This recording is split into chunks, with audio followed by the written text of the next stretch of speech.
Might get that Nikon ZR, know what I'm saying? Hey, it's your boy Nathan here, aka Six Cinema. Welcome back to the channel. Today's video is going to be a good one because it's about a lens that I picked up and I've been using for about 2 months now, and I haven't looked back. It's this Sirui 35mm 1.4, and it's probably one of the best budget cinema lenses that you can get. Anyway, let's talk about this lens. Okay, first, let's talk about the design of this lens. It looks amazing. I went with the metal gray look because I like how it would pair up with my FX30, but it is also available in black. So I went with the 35mm because I am on an FX30, I'm on that crop sensor.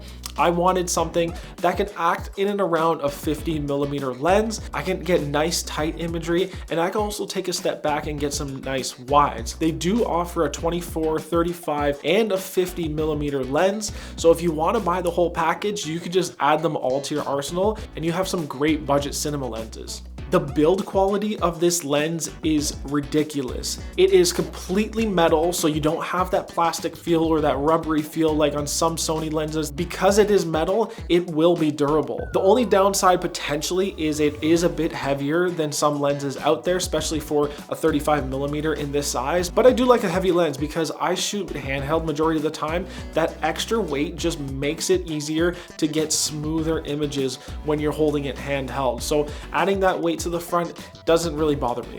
What's great about this lens is the aperture. It opens up as wide as t1.4, but then you can go all the way to t16. So you do have a wide range of aperture, which is always good. Having it at t1.4 and then utilizing with ND filters, you can get that cinematic footage that you've always wanted. So the number one reason I think you should buy this lens or this lens system is that it comes with different mounts. It comes with the L mount, the R mount, the Z mount, and the E mount. So no matter what camera you have, you can continuously use this lens. So one thing that might be a downside for some people is it is a manual focus lens. At first, I wasn't 100% sure if I wanted to deal with that, but then I realized if I can get better at my skills as a videographer and I'm able to pull focus manually, it just gives you more control with your camera and you can do a little bit more. Typically, when I've been shooting over the years, I've been using my 16-55 and it does have autofocus. I will put it in manual focus sometimes so I can pull my own focus in certain situations. But ever since I got this Sirui lens, I haven't looked back. My biggest test was when I had to shoot a concert over the Christmas break. I could have just pulled out my 16-55 and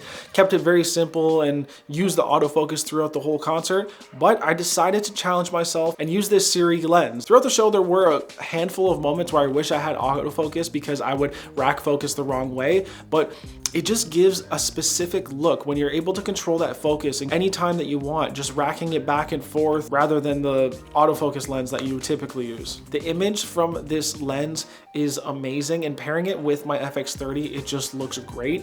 And another thing is, because you have that 1.4 aperture, and I was in a concert setting, so there wasn't that much light, it did pretty well in low light. Looking at the footage, the shots are super crisp. If you are a creator, it's probably not the best choice to get a cinema lens that is manual focus because it is hard to focus on yourself if you are shooting by yourself. I did shoot a scene out in the snow one day where I was using this lens and I got a great image, but it was nearly impossible to get sharp focus, especially in the middle of a snowstorm. I can barely see my screen, and then when I could see my screen, I have to go back and forth and basically try to guess what my focus point is because there is nothing in the scene. So if you are a solo creator, I wouldn't recommend this lens because having an autofocus lens is gonna be your best bet. You don't have to worry about manually racking your focus and just guessing where you're gonna be. So let's talk about the price. This Sirui Vision Prime 1 cost me about $900, and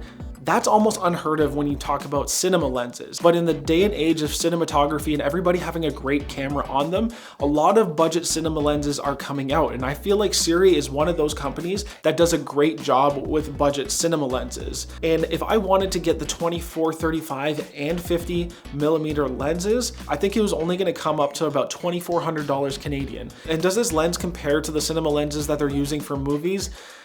Definitely not, but it does get you a really good image and can allow you to create amazing content. So So the fact that you can get a cinema lens for less than $1,000 and just upgrade your content even more and upgrade your skills, I feel like that's a steal in the videography game. But if you are a creator that is looking to up their game and do more documentary work, interview work, or you're gonna be shooting solely behind the lens, I feel like the Sirui Vision Prime is a great lens to pick up. Not only is it relatively cheap for lenses out there, you will get a good image from it. And everything that I've shot so far with this lens has looked so good. Anyway, if you like the video, make sure you hit that subscribe button and I'll see you in the next one. Take it easy. Peace.